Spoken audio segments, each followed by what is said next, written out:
Second, to declare that we do have quorum, I would like to introduce the board to the members of the audience and the community at home that might be watching. To my left is Mr. Lambert, who's a member of the board. Then to his right is Mr. Eisenbacher.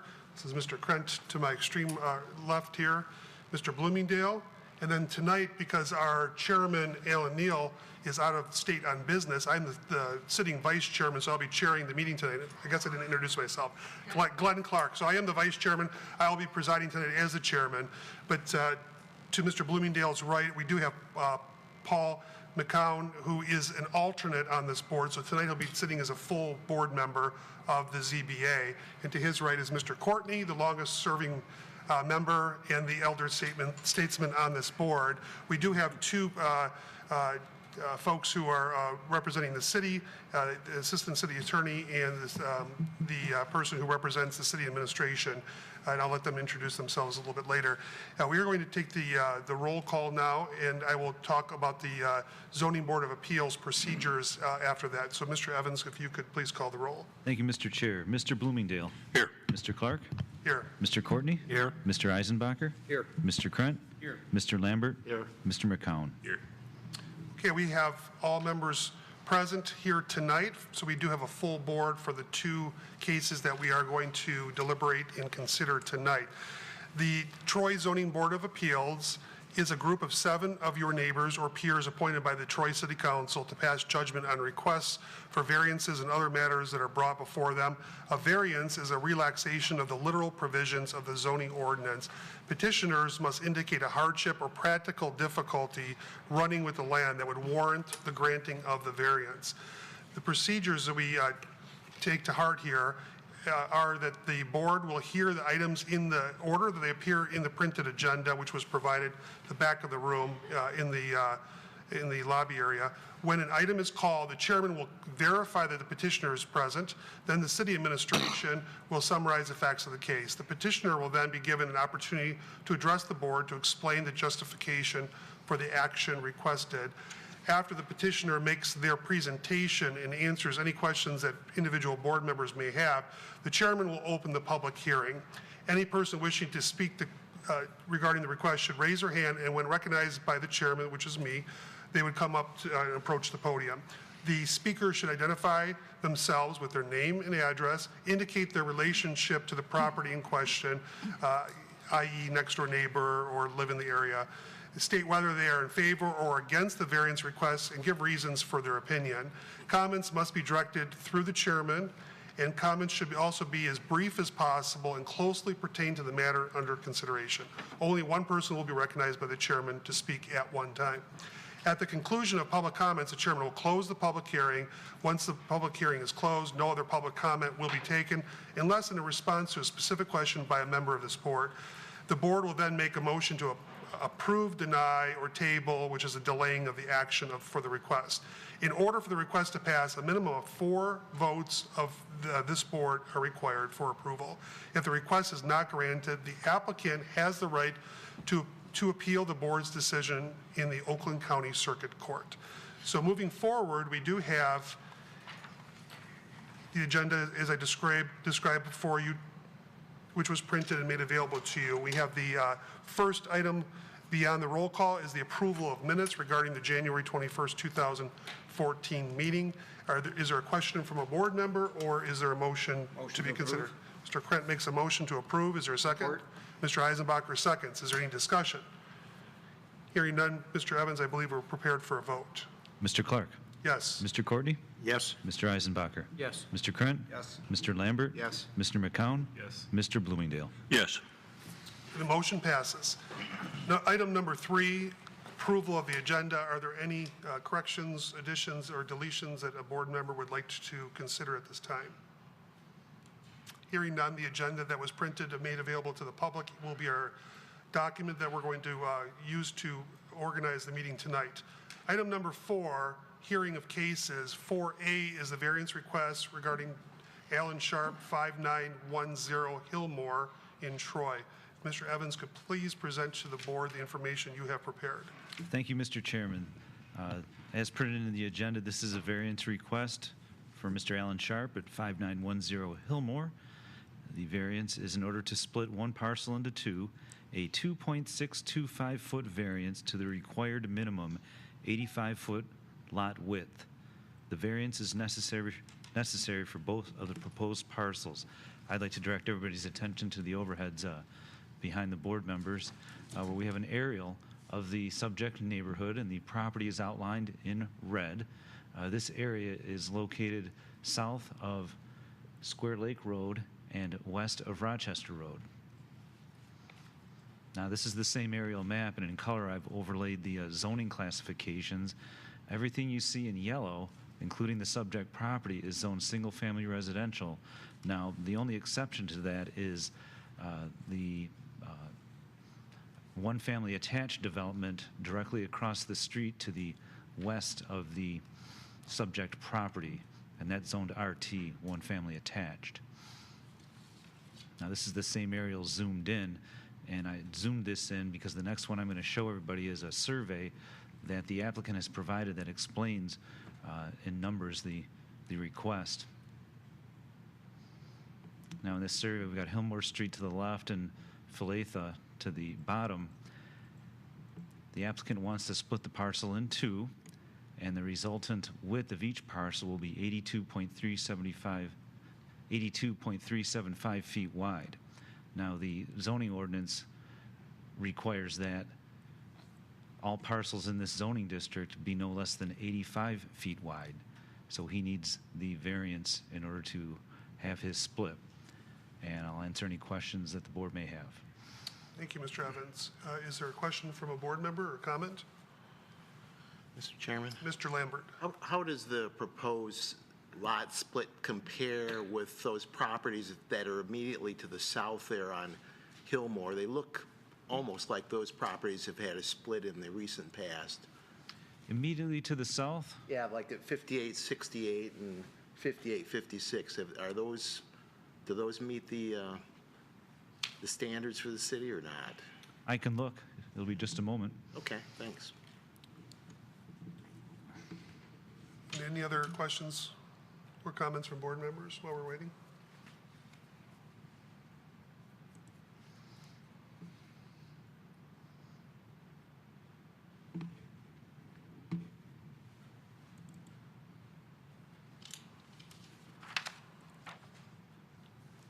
While we are waiting for that, I'll just make a comment that there is a letter on file that the city received in relation to this request from Mr. Baird, Kevin Baird, of Century 21 Town and Country, in support of the variance request. And that was printed and handed out in a hard copy to the board members here at the table.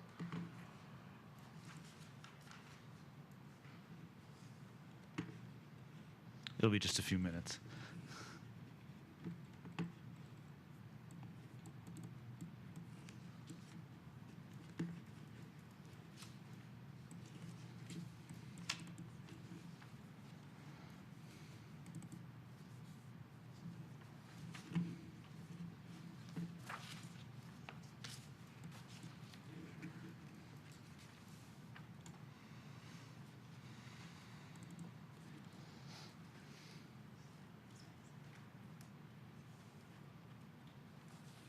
Was it on there? Okay. Is Mr. Sharp present in the audience? Okay. You'll be next, right after we're past this section, or this portion.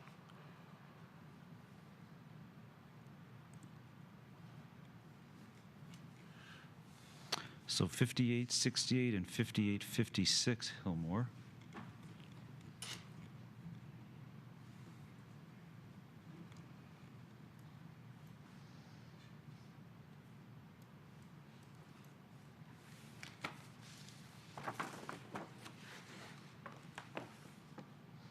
Okay, so 5856 Hillmore has 88 feet of parcel frontage, and 5868 Hillmore also has 88 feet. Thank you. Okay. Any other questions for the city administration? Hearing none, I will ask Mr. Sharp, Alan Sharp, to come forward, and we would like you to present your information that I know you've given us the information printed, but any other comments you may want to make? Well, I'd like to state that And please indicate your relationship to the I'm property. the owner of the property. Okay. That the lot size would still meet the minimum size requirements. And also Kevin Baird, who wrote the letter, is actually a property owner on the street. He's not just a realtor trying to sell houses or something. So, I mean, that's it, really. Okay. Thank you. Any questions for Mr. Sharp from the board? Hearing none, you can have a seat. Thank you, sir. And we will bring it back. Oh, now we're going to actually open the public hearing. So I will open the public hearing. Anybody who would like to speak to the board on this issue, please come forward. Seeing none, we'll close the public hearing on this particular item and bring it back to the board now. So is there a board member who has a comment, question, or would like to make a motion?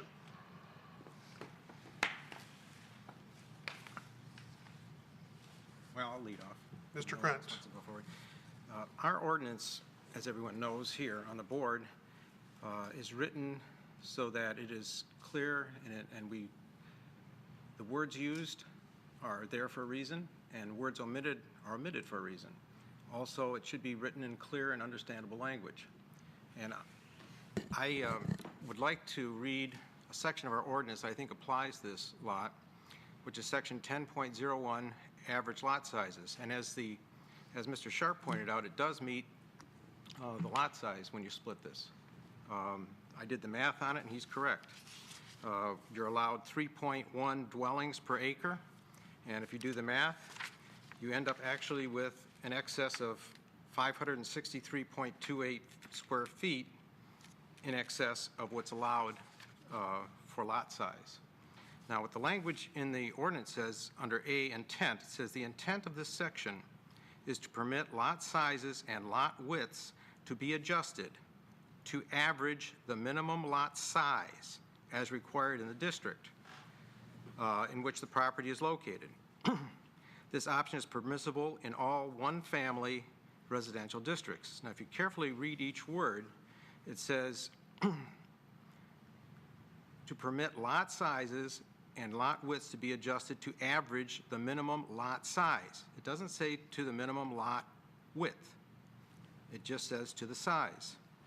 And reading that, my contention is, if you go down further, it says, in meeting the average minimum lot size, no lot area or width shall be reduced by more than 10% of that area or width required in the district in which the property is located. Again, doing the math, if we reduced the width by 10%, bring up my notes on this, that's 76.5 feet. So since the ordinance doesn't specify, in the intent, it doesn't specify you have to have the average width equaling the minimum required, I say truthfully that this division stands as is without a variance. My opinion.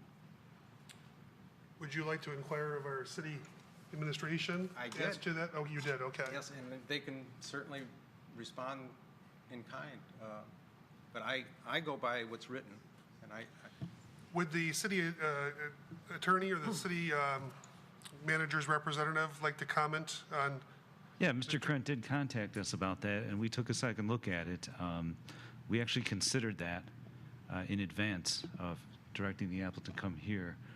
The zoning administrator, and myself, we believe that that section does not apply, and he needs a variance. Okay. So, would there be, Mr. Courtney?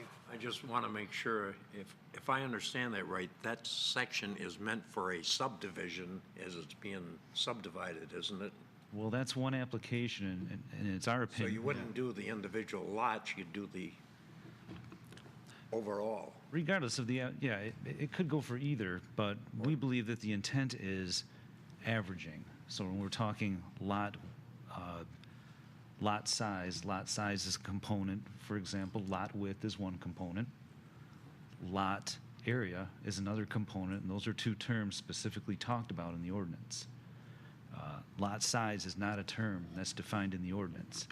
So it's our opinion that the components that make up the words lot size are all the characteristics: lot width, lot area. And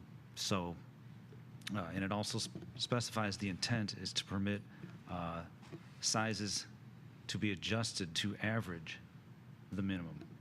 So when we add all, if we're looking in terms of lot widths, when you add them all up for this zoning district, they still have to average 85. But you could go down as low as 10% the width, as long as you make it up on other properties in the, say, for the new subdivision. Does that make sense? Okay, thank you. Thank you.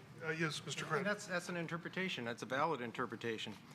But I'm going to refer back to how this ordinance is written. If they wanted lot size to encompass both lot width and the area, they should have specified it. It should have said, instead of lot size, it should say to permit lot areas and lot widths.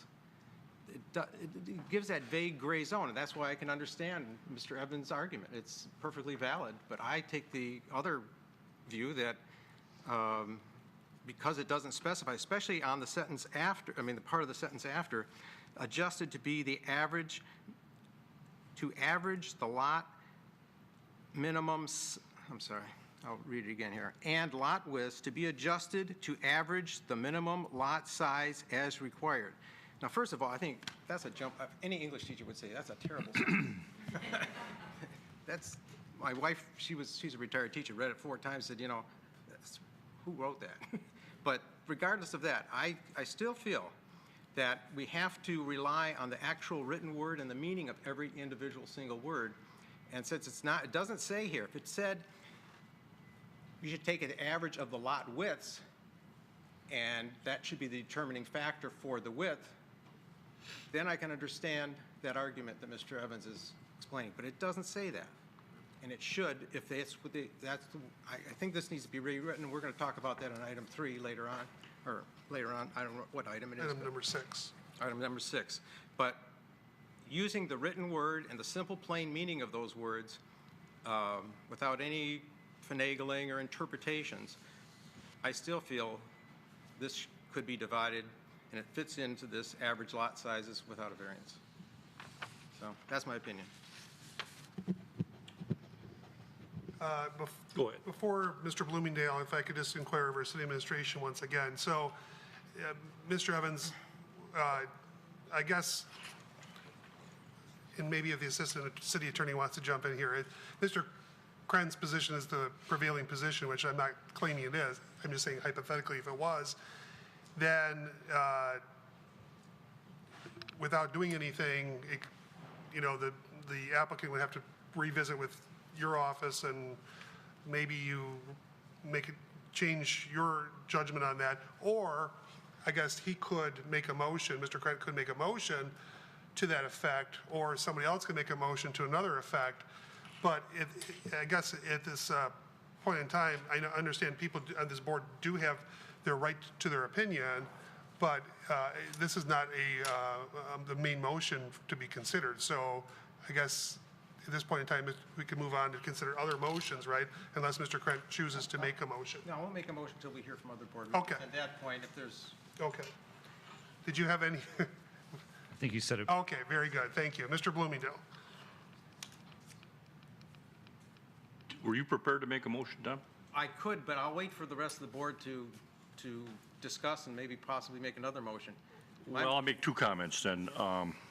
I was by the property, and it seems to me that what the applicant is trying to do is very consistent with the area. A lot of open ground. The 2 houses that Dave Lambert asked about, selling 88 feet of property. They're colonials. They're nice-looking houses. You can see where this would be beneficial both to the applicant, to the city, and to the general neighborhood. I'm glad to see a letter from one of the neighbors that confirms that opinion. The second thing is the attorney that prepared the rationale quoted something I found interesting because we were briefed on this about a year or so ago, and it goes like this. In general, for dimensional or non-use variance request, if there are practical difficulties and the variance requested is in harmony with good planning principles for the community, a variance may be granted if it does not harm the good of the public. And then back in the commentary, the city attorney, when she made her presentation, covered that pretty thoroughly. So I'd be very comfortable in supporting this variance. But not to make a motion at this time?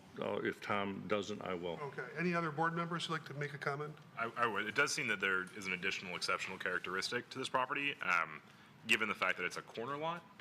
So, which to me, I mean, there are corner lots at every corner, but it does seem that that's an exceptional characteristic. So, to me, that would justify a variance, since we are looking for something exceptional about the property, geographically speaking. So I would like to make a motion to approve the variance. As printed or as printed? Okay. Motion made for approval of this variance request. Is there a second? I'll second. Mr. Eisenbacher? I'm sorry, was that Mr. Craig? Oh, Mr. Eisenbacher makes that second. Any further discussion? Mr. Chairman? Mr. Eisenbacher? I would just like to see this go through as simply as possible. I do agree that the language should be clarified, but the fact that there is a discussion and it's not clear between the staff and this board and obviously the authors of the zoning ordinance who consult for the city and the commission you're on, I think it'd just be easier to approve it because it does pass A, B, C, D, E as detailed in the letter and in just a common understanding of the case as presented. Okay. Thank you. Mr. Krent? I go along with Mr. Eisenbacher. I think the simplest solution is the best solution at this time, but it brings to a point where I think we should bring this language up to discussion later on when we discuss our possible changes to our zoning ordinance. Okay, thank you. Mr. Courtney looks like he has something in his hand. Mr. Courtney? Yeah, while I'm in favor of this, one of the arguments given as to why it should be done by the petitioner was that the hardship was the lot was too narrow or too small.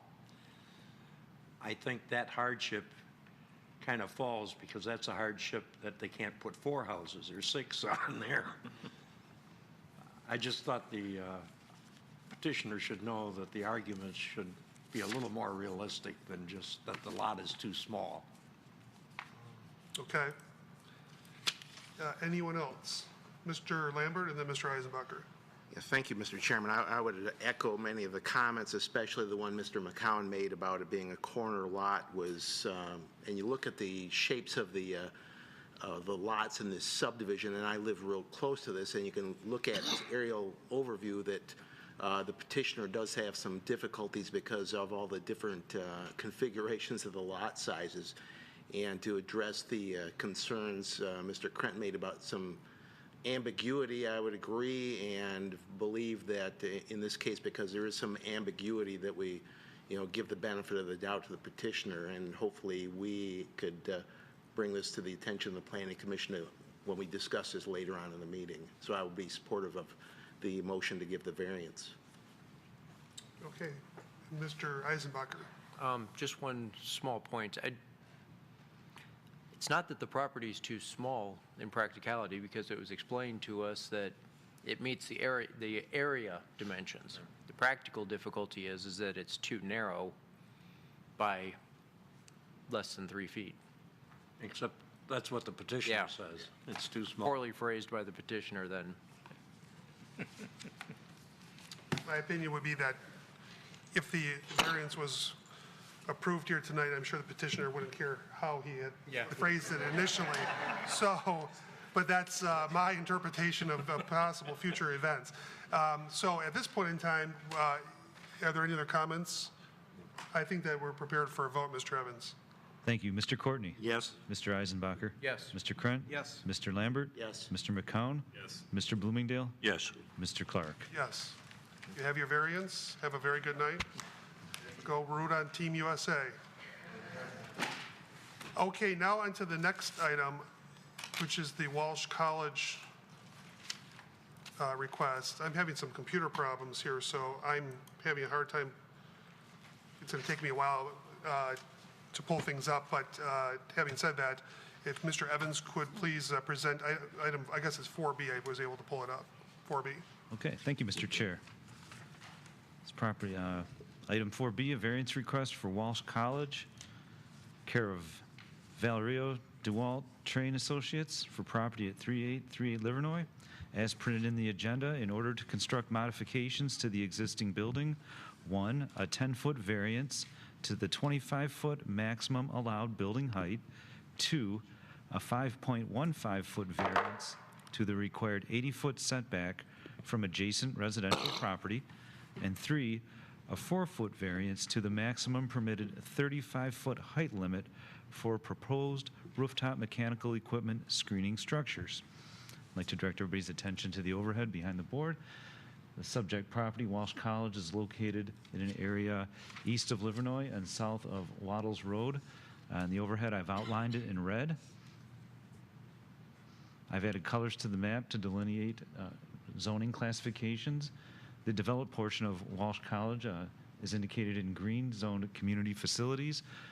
Other portions of the property are zoned purple, which is neighborhood node, and single-family residential, which is the yellow to the east of the property. Those portions are undeveloped. Now I've zoomed in on the aerial and put a circle around the adjacent residential property to the north. That's the subject of one of their variance requests. This is their site plan with Livernois Road to the left, and the darker hatched area is the area where there will be additions to the building going up and also towards Livernois Road. And this next, I've zoomed in on that. This is actually the northwest corner of their property, and the ordinance requires for post-secondary schools that they be located at least 80 feet back from adjacent residentially zoned or residentially used property. In this instance, the proposed setback is just under 75 feet, so they need a 5.15-foot variance for the additions they're constructing at the northwest corner of the property. Now, the other two variances involve matters pertaining to heights of the building. There's two height standards that apply to this. The first one is for the building as a whole.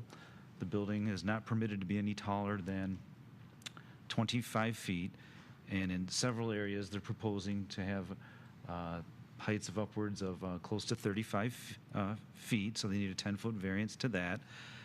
Now, the other height requirement involves screening walls for mechanical rooftop equipment. And so in a couple portions where they're installing screening on top of that 35-foot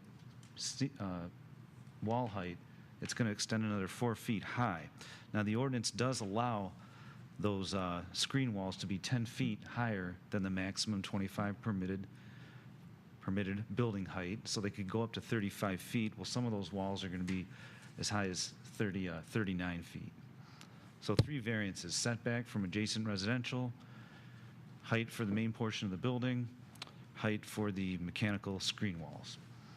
And I'll entertain any questions from the board members. Thank you, Mr. Evans. Mr. Courtney? Yes. Isn't the residential property owned by the school? I don't The old believe so. Morris Waddles house? I don't believe so. We No, right it's there. not. Oh, we can ask for clarification, and they can tell us. it's not. Okay. I had thought that he had wanted to leave it to the school, but I guess not. It went to Jarvis. It went to Jarvis instead, yes. Any other board members with questions of the city administration? Mr. Chair. Mr. Lambert? Mr. Evans, the setbacks and the height limits, are those related to the zoning classification of community function, or are they related to the fact that this is a secondary school? Well, actually, the heights are for the zoning category community function. The mechanical exception applies to any mechanical screening element. The setback is because of the use, post-secondary school. Thank you. Mr. Krantz? Yeah, follow up on Mr. Lambert's question to the staff. This, is it community functions or community facilities as defined in our ordinance? I thought it was community facilities district. It is community facility, yeah. In a community, I looked through the ordinance, I didn't bring a copy of it with me, but it appears that the setbacks for community facilities is 50 feet, but because this is post-secondary school, there's an additional requirement for it to be an 80-foot setback. I'm just wondering, does staff know the rationale for singling out and basically, I think it may be verging on discrimination to say only this particular type of facility, we're going to discriminate and say you can't be 50, you got to be 80? Is there others than secondary school facilities that have to be 80-foot back and not 50? I didn't come prepared for that tonight. I don't know. Sorry, these are just thoughts that ramble. I tried to get to you earlier in the day when I have questions, but this one just came up right now, so sorry. Yeah, I'm not sure the rationale behind that setback requirement. The Planning Commission may have a better handle on that. That's probably another item to go before the item 6. Yeah, Good. I should let the board know, Mr. Chair, that this item was before the Planning Commission on February 11th, but because they needed variances, the Planning Commission could receive it, potentially give comments, but they could not act on it until this board renders a determination on the variance. Will it return back to the Planning Commission for final site plan review? Understood, thank you. Any other questions? Mr. Bloomingdale? Are we going to approach this one variance at a time or take them as a group? It's the prerogative of the individual board member making a motion or motions. Okay. But it has to be seconded, obviously, and I think the board, and then even if you wanted to consider it all together, let's say hypothetically you were going to consider making a motion to approve or deny all three, then another board member could, move to bifurcate those, to separate them, But It would seem that taking them one at a time would be the way to go. Okay. Any other comments, questions, or is there a motion to be made by anybody on either side of me?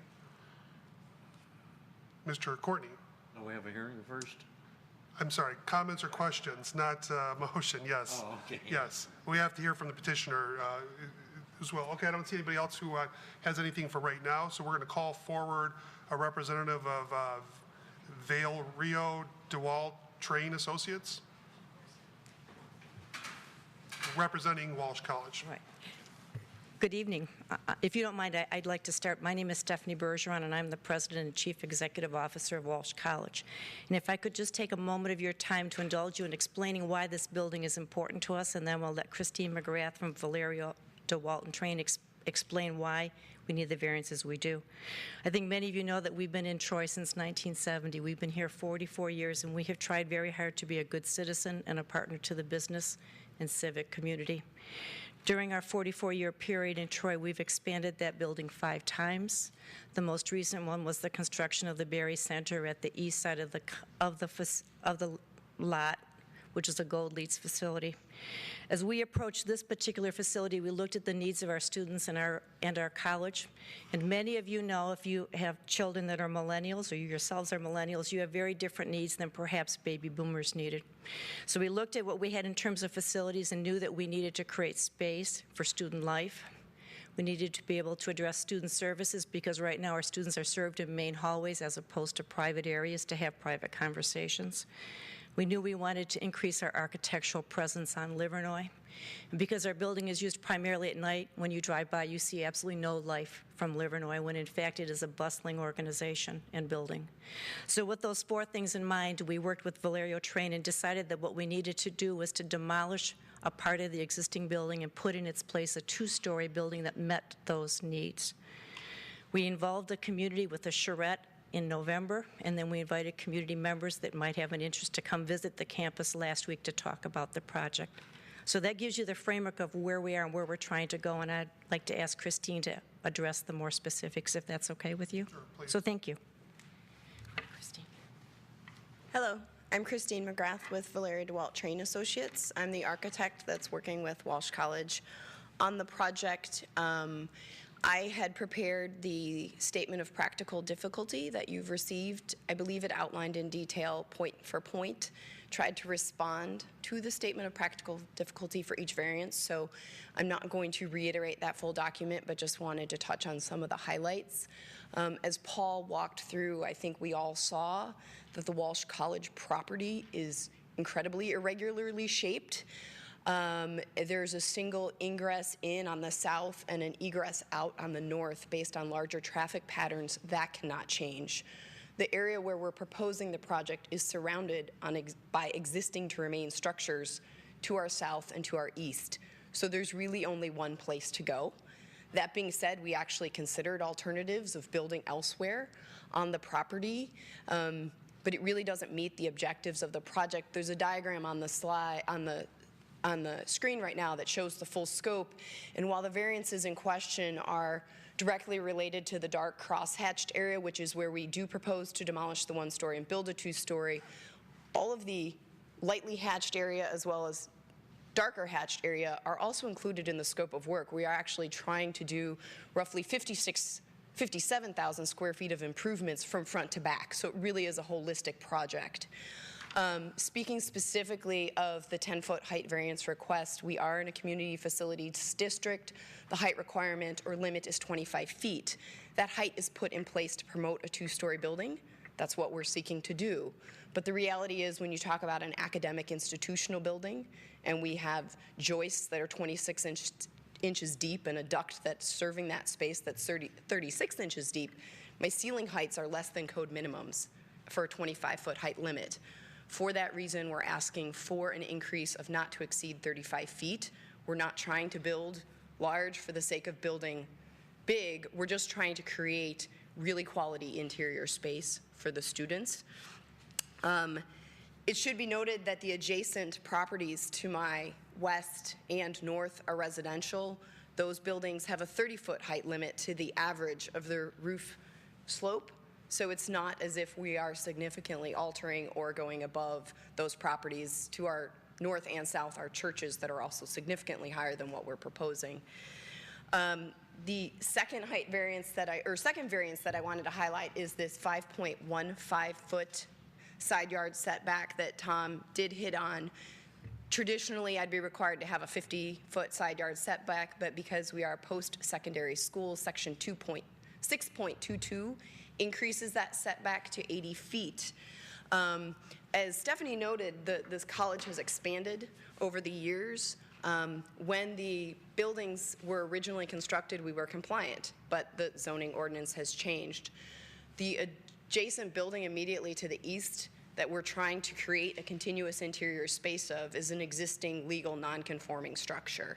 We are simply asking to align with that structure. No further encroachment is being proposed, and the purpose for that is to create a homogeneous interior student services suite at the interior portion.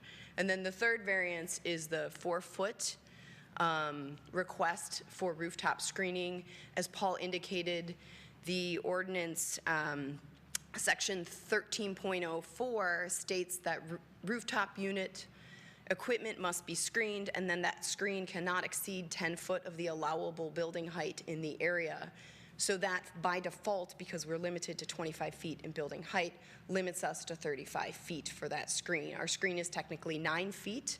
One clarification to Paul's overview, the proposed building, if we look at the elevations, is of alternating roof heights.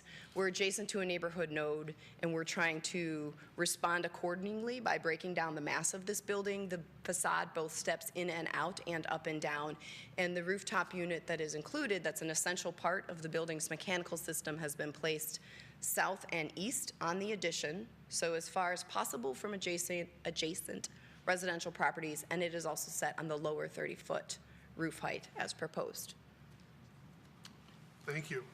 I do have a quick question regarding, and I don't want to oversimplify my example, but it's the only thing I could come up with because not being in the world that you professionally operate in.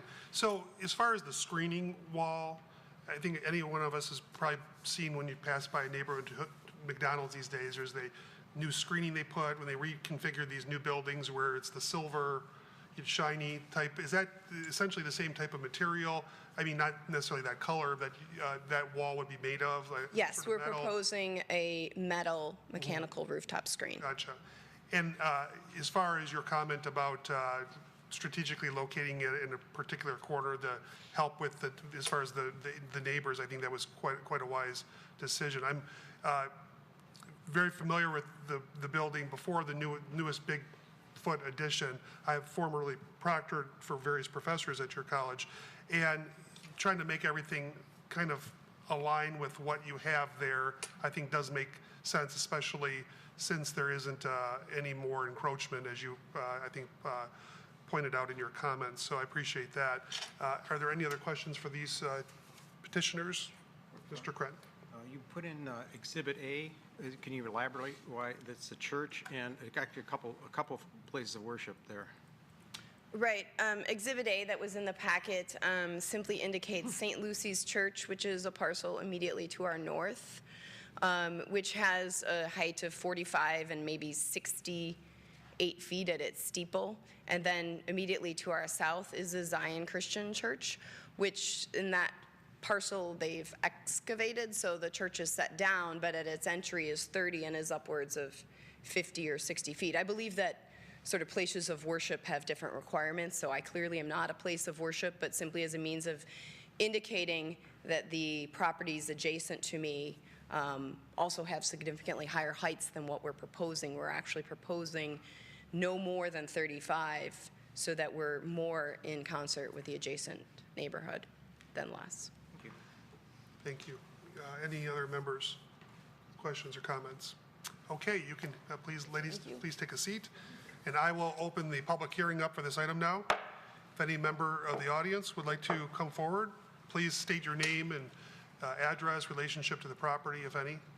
Hi, my name is Jim Kane. I live at 66 Miracle Drive, Troy. My house backs up to Livernois. And it's true that the church is higher, but then the church also has quite a setback. It's set quite a ways from Livernois. Which church are you speaking of, sir? Pardon? Which church? The church is to the south. Okay, Zion? Yes. Yeah, Zion. Yeah, okay. And if you drive by Walsh College and take a look at it, it seems like for a commercial building, it doesn't have the proper setback from Livernois. It seems like it's almost on top of it. Now, if we turn around and add 10 feet to the building, at another 4 feet, we're going to be looking right from Livernois to 39 feet tall. And one of my questions was, with this addition, will there be an increase in students? And I was told no, there would be no increase, which I can't believe, because who's going to pay for it? Because this is going to be an expensive project. I can see the side setback. I can see beautifying the front of it, but I don't want to see 39 feet tall right next to Livernois. And then I don't feel that the size of the property right now will compensate for the increase in the students, because we're talking, what, 25–30% increase in the size of Walsh College. What are they going to put in there? They're going to put more students to pay for it all. That's my opinion, and it's just common logic. And I just don't want to look at 39 feet up in the air right at Livernois. That's all I have to say. Thank you. Thank you. Question, real quick. Mr. Eisenbacher has a question for you, sir. Could you say again what your address was? I'm hard of hearing. Wait, what was your address? 66 Miracle Drive. It's just 2 houses north of Scottsdale. Okay. Yep, I see it on the map. Okay. Okay. Thank you. Thank you, sir. Thanks.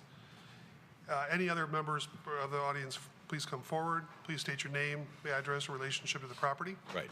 My name is Brian Waddles, 3864 Livernois. I'm the adjacent property that's referred to in the request for the variance.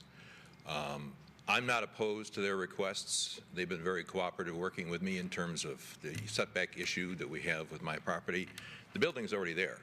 So granting a variance is basically just granting in place because the building's already in what be violation, but so we're just making it legal.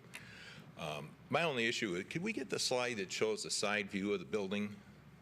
You had a red circle? Yeah. My only concern, and I've talked to them about it, and I'm sure we can work it out, is the issue of light wash. I mean, when we were at the Planning Commission, the planning guy said the same thing, that they were measuring foot candles and things, and they have some concerns because the part of the building that's on the right-hand side of that view is a glass stairwell, and because of security issues and such, glass stairwells would be lit 24/7. And so I'm concerned about the light wash from that portion of the building onto my property. The second floor I don't see as being a problem because they've described it as being offices rather than student areas, so they would be off at night. And being a lead building, it's going to be off just because they need it to be. So the only other issue is the existing vegetation that's on the berm between me and them is tall enough to obscure a second floor building, but it's very mature trees, very subject to wind blow, death, and so on. I've had a lot of trees die in my yard in the last 5 years, so I'm concerned that if they should lose the trees, that Walsh takes it upon themselves to replace them with comparable caliber or large enough trees that I don't have to wait 25 years for them to grow tall enough to obscure that second floor building. But other than that, I have no objection to the request for the variances. Okay. Thank you, sir. Should I answer Mr. Courtney's questions about my family? You don't have to, we already know. Okay. Yeah, not pertaining to the application, then, thank you. Anyone else during our open hearing here? Seeing none, I'll close the public hearing and bring it back to the board. And is there, Mr. Courtney, did you have something? Yeah, I'm curious how, sitting at 66 Miracle, that building is way over there. If I'm looking out my backyard, it's not behind me. I'm curious as to how that height way over there is going to bother you're looking out your back. Would you like to formally request him to address that to you? Yes, Sir, could you come forward again? And Mr. Courtney just has a question. I don't know if you've heard it. Did you hear it okay? I can still see the building out of my backyard and my second level, and I have to pass it every day. Well, yeah, but driving to and from. I pass it too. It's not going to bother me. And then with the increase in the size of the building, we're going to have an increase in students, and we're going to have an increase in traffic problems. And they've even acknowledged that they've had complaints on traffic problems up there. Yeah. The church has never been a problem. Zion Church, they just come in, they go out, never a problem. Welsh is coming in and out all day long. Yeah, that's, okay, what you're complaining about, your complaint is traffic, not the size of the building. Well, the size of the building is going to increase the students. They can increase the students now by just lengthening the time that they're open. Whether they're actually increasing students or not, if they say they're not, I have to assume they're not. But if they do eventually, they can do that in the building they're in now by just having classes later at night again. They do have classes at night. Later. They can open later even than they do at the present. That's, a secondary item. The building itself, though, is not bothering you. It's the traffic.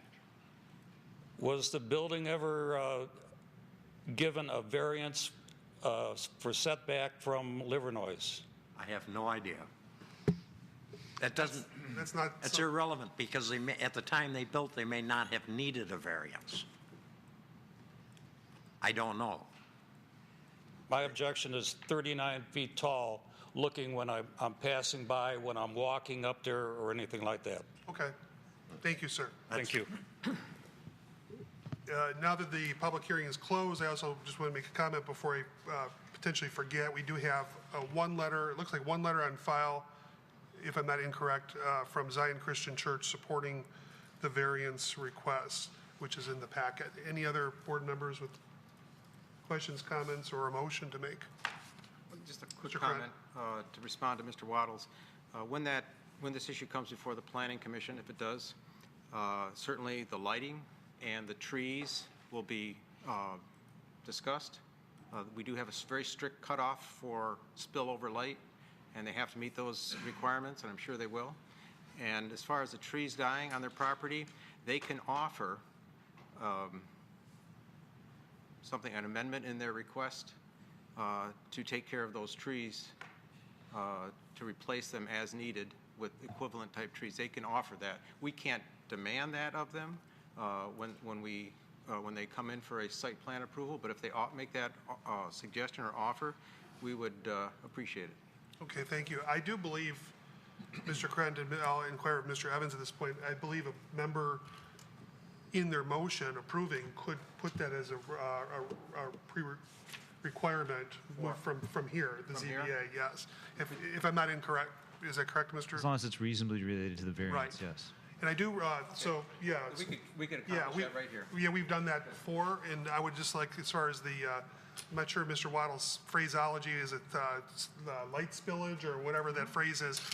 We dealt with that with the credit union on Rochester Road, and I remember Mr. Evans did a very good job of describing what the city's requirements are of that. I don't know if anyone's interested in hearing from Mr. Evans regarding Mr. Waddle's concern in that, maybe the Cliff Note version of what the city requires as far as the light spillage on another property owner's property from a development. Well, there can be no, for light fixtures, for example, there can be no light spillover. We have height limits on the fixtures. We have brightness limits. And also the fixtures themselves have to be pointed away from residential and also screened so there's no glare from the filament, for example.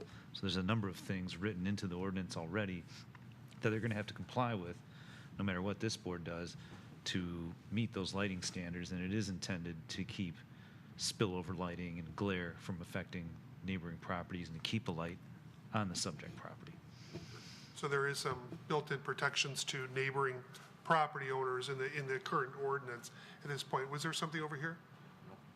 I just want to continue Mr. on Craig. that. Mr. Waddle's concern, though, was the light coming, it's not going to be a spillover light from let's say, a parking lot fixture. It's going to be light coming out of that stairwell.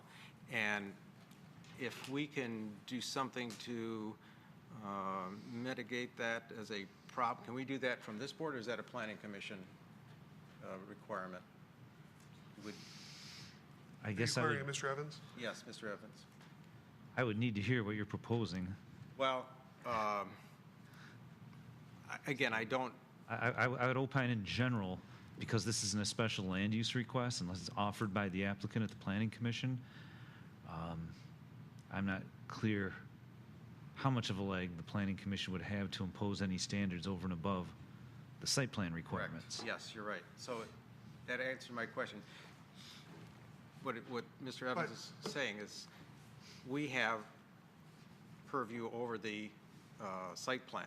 This is internal light coming out of the building itself, as opposed to a light fixture attached to the building or a light fixture on the But that's premise. still light emitting from one property owner's property to another. So I would suspect that it's covered within the ordinance.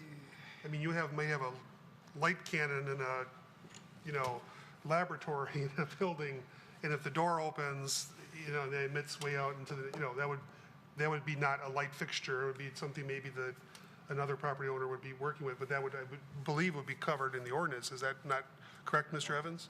I'm looking through the ordinance now to see if there's any call-outs for interior. Internal lighting spilling out. Right. And it's not really spilling anywhere. It's contained within the building, but it's visible. Well, I think the spillage phraseology, if I recall back to is it the Our Credit Union on Rochester Road?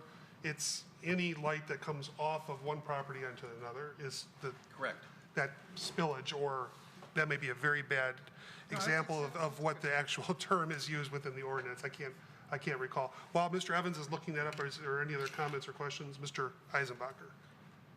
It seems that since we are dealing with the variance for a setback, that the screening should be more related to the setback because the light emission is outside of our purview. So we'd have a screening related to that setback on that side of the building as opposed to a light screening. So it'd be a visual screening of the building height on that side of the property. Part and parcel of a motion. I would agree, in my opinion, in that regard. Mr. Evans? Yeah, looking through the ordinance, it deals with exterior lighting. Okay, not interior. Right. Okay. Right. Mr. Crennan? And to Mr. Eisenbacher's point, that screening will prevent likely the light spilling from the internal part of the building. So if we can write something into this variance to say that that screening must be maintained by the college, then I think that would resolve, would resolve both of his concerns about lighting and of seeing the building itself. I would agree. Is that something you're Yeah, I would work on? Yeah, I've come up with language for that. Okay. So, I'm ready at this point, if no one else is. Mr. Crennan? I'm going to make a motion that we approve all three as a group, because I think we haven't heard the arguments for the height yet, but I think at this point, we could approve it as one thing if we have good arguments for the other two, and if not, we could split it and then vote them separately. Okay. I'll second that. Second, yeah. Okay, I'm going to inquire of the motion makers, and that is, are you going to insert language into your motion regarding the screening? Yes, So can we hear that now? yeah. And then if the seconder agrees to that, then that would be your motion. So Yeah. please proceed. The amendment would be that the college would maintain the existing foliage or green area that screens their property, actually screens Mr. Waddle's property from the college, and they maintain that so that it stays at the existing heights present now. Did you want to insert anything visual and lighting, or? No, I think just the screening should Okay. do at the height that's present there now should accomplish the job. Okay, is that Yeah. acceptable to you? Okay, so Mr. McCollum's fine with that. Mr. Evans, before we take any other, As the department that will be possibly contacted if this existing screening fails, who's going to document what's there and verify what's there? currently? Yes, I don't know if it's on a plan that they have before the Planning Commission. I haven't seen a vegetation plan for this site or the site next door. I'm other than anecdotally, I don't know if the department knows what existing vegetation is. How far does it extend? Where does it stop? What are the species size? How tall are they? How old are they? What condition are they in? Sure. And when we say existing, does that mean if a tree's 35 feet tall now and it's 40 feet in 10 years and then dies, does it have to be 40 feet tall or 35 feet tall? Mr. Crennan? And if it's on Mr. Waddle's property, and someone else owns the property, if Walsh wants to fix it, what if the other owner doesn't let him? Or there's some sort of conflict there. So there's a lot of, It's always I think to be detailed. effective with a motion like this, to maintain the existing, we might need some help from the applicants or Sure. this board, Well, so we can have something that we could definitively assure is put into place. Mr. Evans, I would just like to ask you, you just made a comment somehow inferring that maintaining the vegetation on another property owner's property was part of this motion. I didn't take that in earlier. Oh, okay, well, maybe I'm wrong. But because I don't know how that's practical or legal Yeah. to do.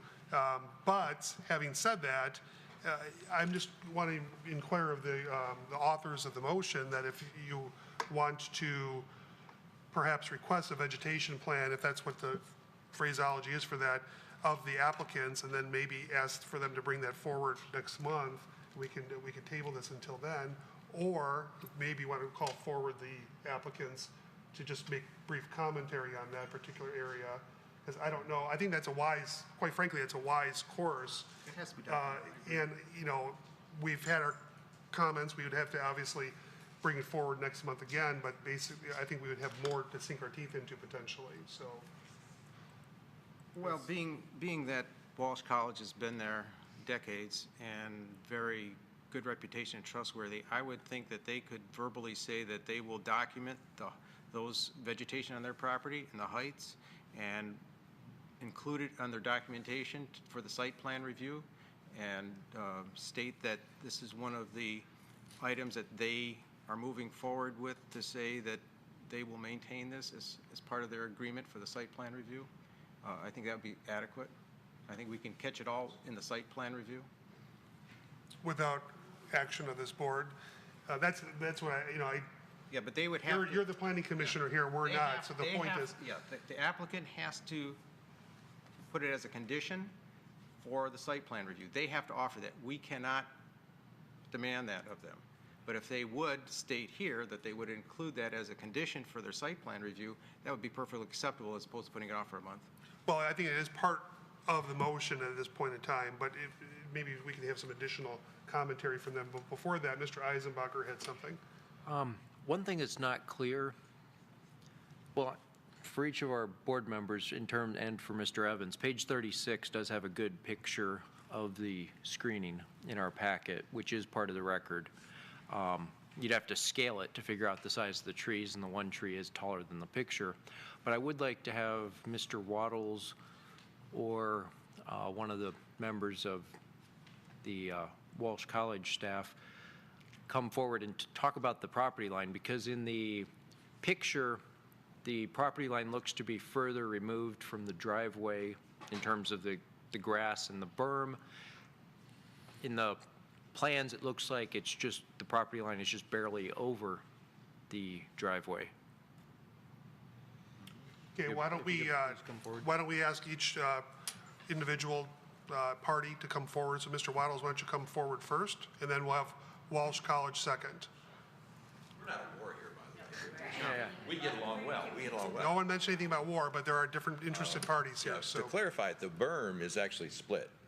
When the berm was put in, it should have been on Walsh's property, but it wasn't. It was put such that it's on the property line. The way to tell is where the sidewalk ends. If you go that view in the top photo there, you see a little piece of sidewalk. If you had a top view of that, where that piece of concrete ends, just shy of that brick pillar, that's the property line. The last survey we did, it was pretty much exactly at the end of that piece of sidewalk. That brick pillar is on my property, so the berm is kind of half and half. The trees on the berm are all theirs. I don't want them to have to replace 45-foot tall trees, okay? If a big tree blows down, I don't expect another 45-foot tall tree to be trucked in, planted there. But something, excuse me, Chris, other than a little Christmas tree, something that's substantial. Examples on Waddles Road, the subdivisions they built on Waddles Road, the north side, they put screening walls in the backs of all of them. I drove by there today just to check them. And they've got blue spruces and a variety of pine trees. They're all dense, they're all tall, and they were put in less than 7 years ago. And they grew fast and they filled in.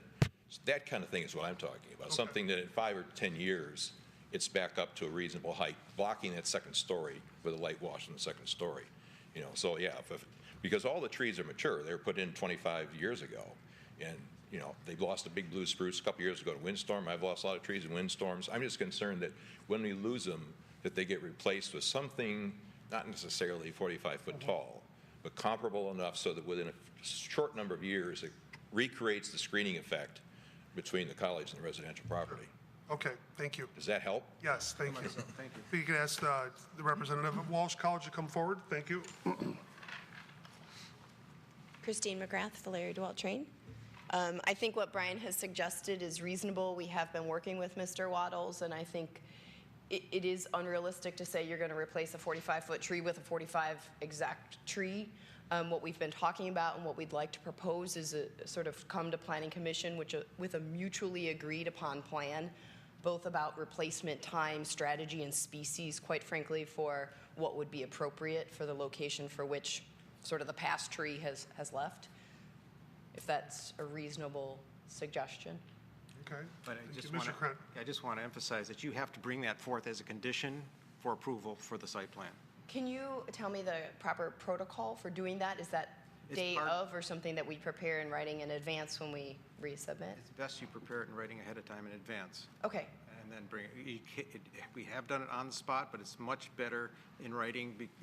Some of our members say, if it's not in writing, how can we approve it? So right.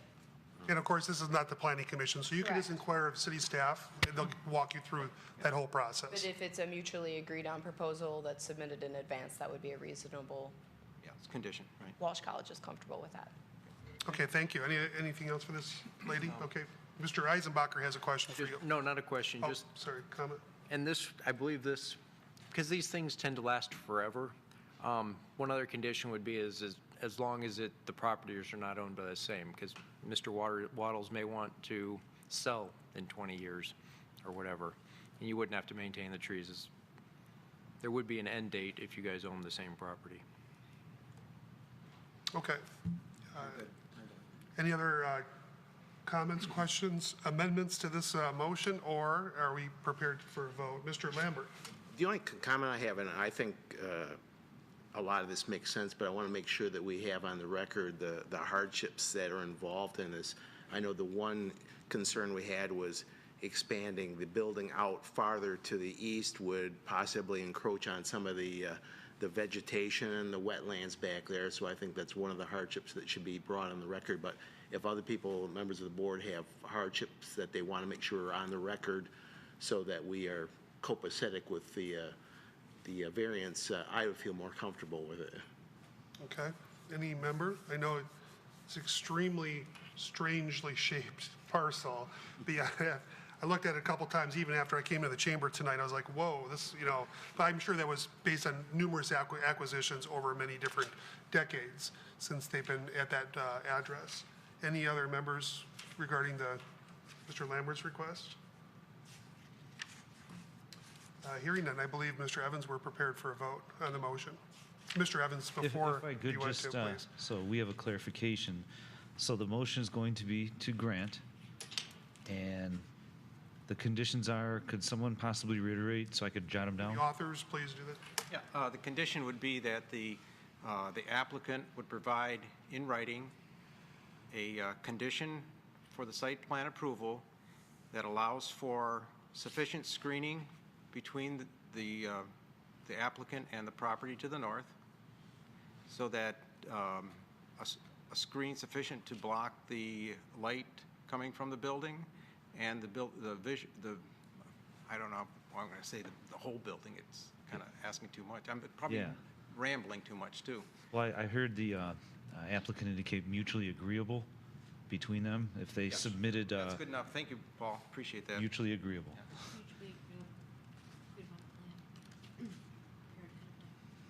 Yes, and just for clarification for everyone here, if perhaps that agreement and any plans relating to that agreement be presented to the Planning Commission as soon as possible before the meeting, and we can coordinate that with the Planning Department and the applicants starting tomorrow.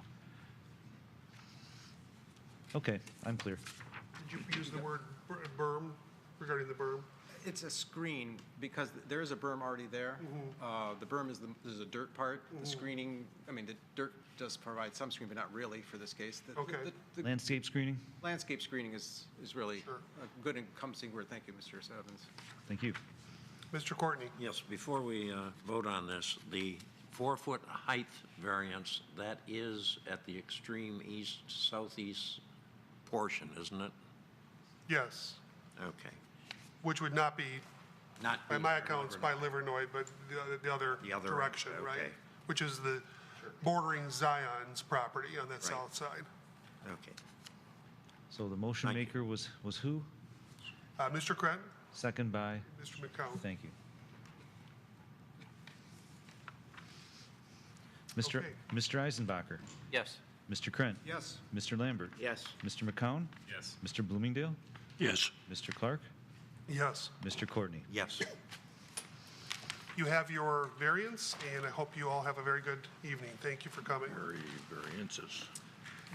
And now I'm going to go back to the agenda here, and we have item 5, which is related to communications. Mr. Evans, do we have anything that we need to discuss? No, no communications. Okay, moving on to item 6, miscellaneous business. Potential, regarding the potential zoning ordinance amendment recommendations, Mr. Krent has provided a list of potential discussion items. So if we could maybe perhaps call on Mr. Krent at this time. Okay.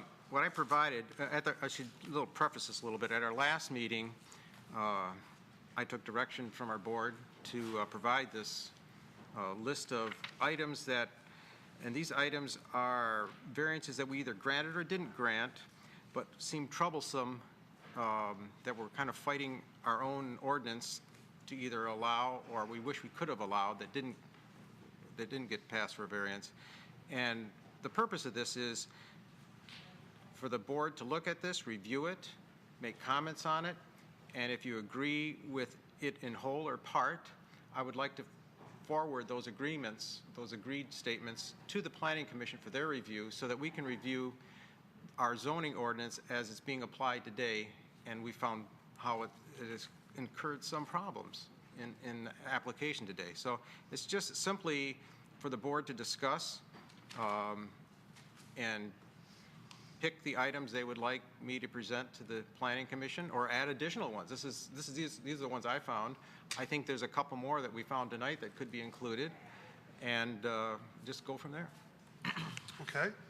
Does anyone have any comments or questions? Mr. Before we Courtney. get down to the ones that are in writing here, there was one that I was discussing the other night I thought was going to be added to these at the last meeting, which was that there is no definition of community center, and I think the Planning Commission should decide whether they want community center to even be defined, or is that automatically thought of as a municipal function?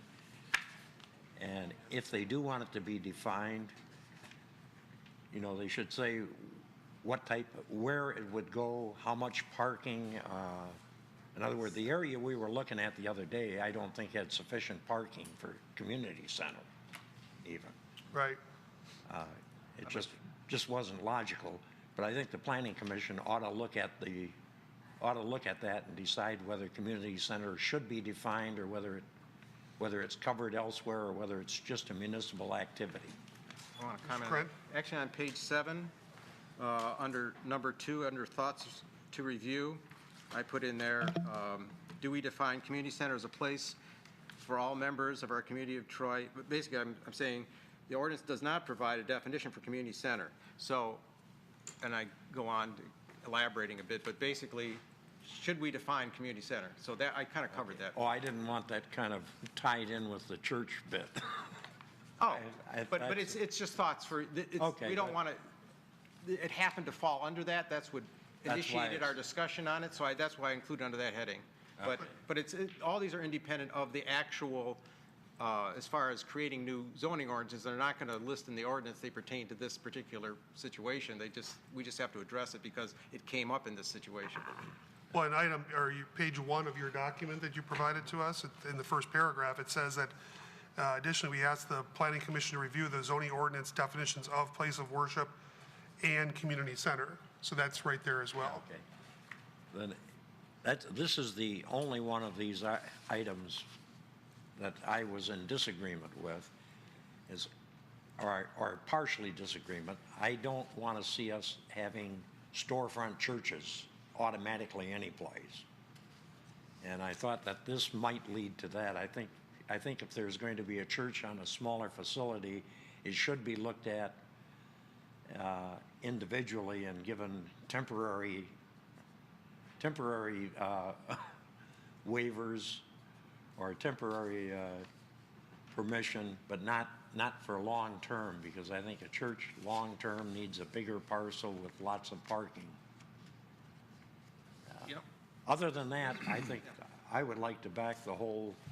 Mr. Courtney, the reason I include these as discussion points, and the reason I include that is listening to our board talking. Well, yes. Mr. Lambert happened to bring up, what about people that are having some kind of place of worship in a really small place, like their home? How does that affect? And it's just something to address, to look at. Not necessarily would we want to approve that, but I think I tried to listen to everybody's comments during that session and wanted to include their thoughts here. Okay. This is, like, again, as I preface everything here, I just say, thoughts to review. They're not, Yeah. Well, I agree basically with everything here. I think we should ship it to them and have them do some studying on it. On small churches, I think should be given extra consideration for temporary time periods, or, you know, we've given waivers of variances for 3 years, 5 years, whatever. I think they should be considered that way and possibly given variances on the requirements that are set in the ordinance, but only temporarily. I think there needs to be control so you don't end up with storefront churches like you've had in parts of Detroit, parts of Highland Park, where they just open up take over a store and go in. I'll relay that comment. I'll relay that to them. In general, I agree with the whole thing should be shipped to them. I have a comment. Yes, over here. First, I would just like to commend Mr. Krent with your thoroughness and detail in this. I thought it was very clearly laid out. Made it very clear to me, and I agree with Mr. Courtney that I would just like to move all of this to the Planning Commission. I do have one point of clarification. It's more of a question with the variance request on 2529 Binbrook. It's on page 4 from 1015. I agree with the decision of the board on that occasion that it did not meet the zoning ordinance and we should not have granted a variance, which we did not as a board. I would just like some clarification though as to the kind of the logic behind why that ordinance exists, that you can have a ground placement within that certain distance from the property line, but you couldn't have an overhang or a ceiling structure. If Mr. Evans or if Mr. Krent or anybody on the board has... Be the best person to answer. I've seen that not only in Troy's ordinances, but other ordinances. It's actually pretty common to allow some encroachment into yards for uncovered structures and to accommodate things like uncovered porches, decks, patios. Ramps. I think it's one way to perhaps delineate that there's a difference in having a porch in a front yard and the actual building. Do you allow a one-story building there? Do you allow a two-story building there? Can it be as wide as a typical porch? Say, in the Binbrook case, it's looks to be about a third as wide as the whole front elevation. So I think it really comes down to massing and how much massing and where that's going to be. How does that impact the neighborhood and what's the threshold? Thank you. That makes sense. Is there something over here, Mr. Eisenbacher? Yeah, I was also impressed with the layout of all this and gathering all this information together so it's easy to understand. Two of the first ones, though, I think are going to be exceptionally difficult, which is the sheds, because the shed has been a contentious issue pretty much forever. So to get to a point where you can encompass all this, I think you're going to be spending a whole bunch of time. And again, I don't, these all may not be resolved and they'll come toward this board again, but I thought I'd just put it out there and see where it lays, see where it lands. I would just like to make a comment kind of on Mr. Courtney's and Mr. Krent's comments related to churches, and I think Mr. Krent referenced people who meet in a home as well. But as far as Mr. Courtney's comment, you know, storefronts, churches popping into storefronts and whatever, I imagine if the ordinance is pretty clear already. I don't know that the Planning Commission needs to address it. If it's a church, this is the setback, and near as I can tell, most of these strip malls that you seem to be concerned about them popping into have large setbacks. We just covered the 14 Mile and John R. one, and that's a very large setback. So if it falls within the ordinance, I think that's fine. I think your comments vis-a-vis Highland Park and Detroit, I would think that the churches that pop up in some of these shopping centers probably are the bright spots of those communities where crime is reduced and people are doing community-driven activities. So I'm not afraid of those. I'm certainly very much an advocate of people's religious freedoms and liberties. But regarding Mr. Krent's comments regarding people meeting in their homes, I think that's very thin ice. I would be very uncomfortable with, you know, any perspective of leaving this board, going to the Planning Commission. That, you know, I think we have, or at least I have, any concern about that.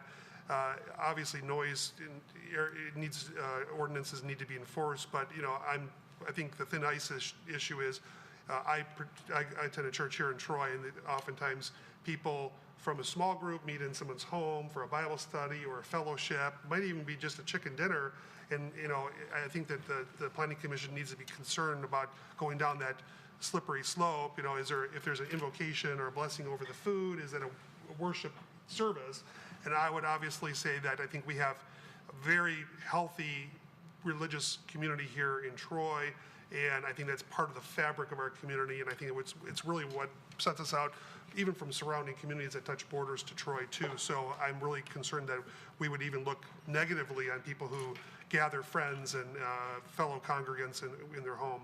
So those are my comments. I think there was something else. Was it over here? No? Oh, Mr. Lambert. The one thing, and I apologize to Mr. Krent for not reading this as thoroughly as I should have, but the one issue that I'm not sure if it was touched on is here was lot splits. I think we're going to see, kind of like with the one issue we had tonight, that's going to be increasingly a big issue facing both us and the Planning Commission, and especially as we see some of the older residential areas starting to get redeveloped, lot splits are going to be one of those issues that I think we have to determine, is this something that, is it best here? Is it best to be an administrative decision? Giving more discretion to the board. For example, the one which the petitioner, I guess, decided not to come back to us for was the lot split where it was going to be a real narrow piece and then a wider piece. And, you know, I thought we had given the guy a good alternative, which was to split it in such a way so that even though they weren't necessarily evenly split, the size of the two lots were going to be equal in size. So some way of addressing that might be something that maybe it's not an immediate issue, but, you know, 10 years from now, it's going to be probably taking up a lot of our time here on the ZBA. Well, I would include that in my discussion, then I'll add that to my list. Sure. On lot splits. I would encourage you for sure in that regard. I'll put that in there. Okay, great. Thank you. I just think that market conditions seem like, you know, just on my time on this board, factor into owning a parcel. You know, it seemed, I think at a certain point, people wanted this huge lot for your 12 kids to play football on, and potentially, and now people want less of a lot to maintain. So that seems to be a continued issue coming forward to us. So anyone else? Hearing none, I'm sorry, Mr. Chris. One last comment. Since the last issue was brought up this evening, and that involved the setback requirements for a post-secondary school, I want to include that in. I want concurrence on the board as I present this. That's why I'm mentioning it here. And I'd like to talk with them about the classification of community facilities, the height of the building. I went out to two of our buildings which are considered community facilities, and that's our police department building and our community center. And although they are both located on what is now called Big Beaver Road District, they were previously, that land was community facilities land. And I believe, I'm not sure on this, but I believe that the community center was built before our zoning ordinance changed in 2011. And it may be that at that time that community center was built, it was on a designated district called community facilities.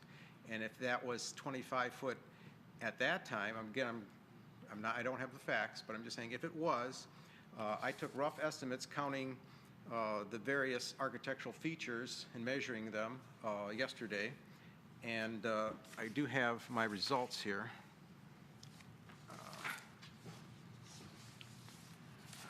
Where did I put them? Hang on a minute here. Okay, the police building is approximately 37.5 feet high, and that's a community facility, but not on community facility district property. Now, it may have been prior to that. And the community center itself is 35 foot, has a 35-foot high roof line at one point, but in addition to that, back into the structure, which I couldn't measure, is another, appears some kind of a large skylight that goes up maybe 5-6 feet, maybe even 8 feet above the roof. So we could be looking at 35 plus another 8. We're looking at over 40 feet high for that building, and it's a community facility. So why are we, again, saying other buildings that are community facility in community facility districts, why are they limited to 25? And overall, we've looked at this as a planning commission too. As Troy matures, we are running out of land. That's why you see split lots now. That's why you see I don't know what it is, Mr. Evans, but I believe it's close to 95+% of the land being utilized now. We have very few vacant lots. My point is, as cities mature, they tend to go up, but it should be done in a well-designed manner.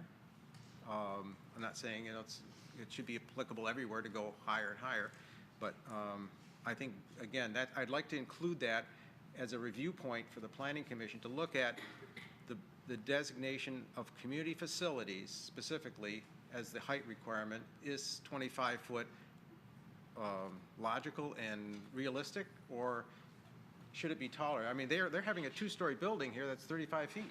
Right. Yes. Mr. Bloomingdale. It seems obvious that there's a relationship between setback and height.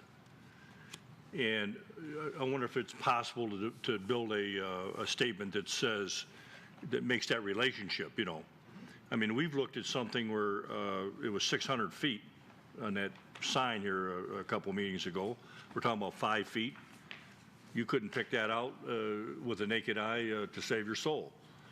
And yet this Walsh College is relatively close to the street, but it was built, I believe, before the zoning ordinance was in place. But to conclude my thought is there's a definite relationship between setback and the height of a building. And if they can make if we can develop a formula that addresses that, well, then it becomes relatively simple. I did prepare something in advance for the Walsh College, and we didn't get into, but it reflects exactly what Mr. Bloomingdale said about setback and height. I'm just going to pass it out since I've got a lot of copies here for the board. And all this shows is simply if you, from the property line, I drew a line 50 feet, a 50-foot setback, which is what's required for all buildings in community facilities other than post-secondary school. And I put that limit at 25 foot, which is the existing situation for all buildings in community facilities other than post-secondary. And then I extended that line up to a 74.85, which happens to be their building setback, and that line showed a 37-foot height. So I agree with Mr. Bloomingdale. We should have something that the greater the setback, the higher they can go up. And that's also true with our, we have that right now in our Big Beaver district. Yep. It's already in place for that particular district. So maybe we can apply it to other districts like community facilities. Okay. Excellent. Thank you, Mr. Krent. So on to item number 7, public comment. The public is no longer here, other than we have other members who may want to comment, but Mr. Evans can go first. Well, yeah, I was just going to refer back to item 6. Does this board as a whole, or just in general agreement, did we want Mr. Krent to take our comments that we've discussed today? Do we want him to write something as nice as he's done now for the 3 or 4 items that were added, and maybe the board wants to consider an entire large written document they want to vote on? Certainly, if I'm on the planning commission, and I'm not, obviously, and I don't staff them, as specific direction as I could get would be most helpful. Actually, my understanding is there actually needs to be a formal resolution referring it to planning commission. So I guess the question is, do you want to refer the entire packet that Mr. Krent prepared, or do you want to have him prepared, or this packet in addition to the other couple issues that were discussed here? But there needs to be a formal resolution to refer it to planning commission. And I would agree with the assistant city attorney. Now that I relook at, based on your comments, item 6, it says the word recommendations, and of course, a recommendation is a formal act moving forward. So we could ask Mr. Krent to maybe, I'll make the additions. and then bring it And then back bring next it month. back Yes, for review and then approval or not. that I sounds, could do that. that sounds appropriate to me. I don't know if other people have a different opinion. It looks like we have consensus there, so. That's what I'll do. Okay, so we will add this on, or ask this to be added on to the future, next month's agenda. Hopefully we'll have that on the agenda and better weather as well, so. And then now on to item number 7, public comment. Are there any other comments from board members? Mr. Lambert. Just one, I forgot to thank Mrs. Bergeron for thinking that there was more than one millennial up here, so it was very nice of her to consider that. I thought that was a very nice Yes. comment by their part. So, for sure. Any other comments? Hearing none, or seeing none, we are now adjourned, and we will see everyone in March. Thank you.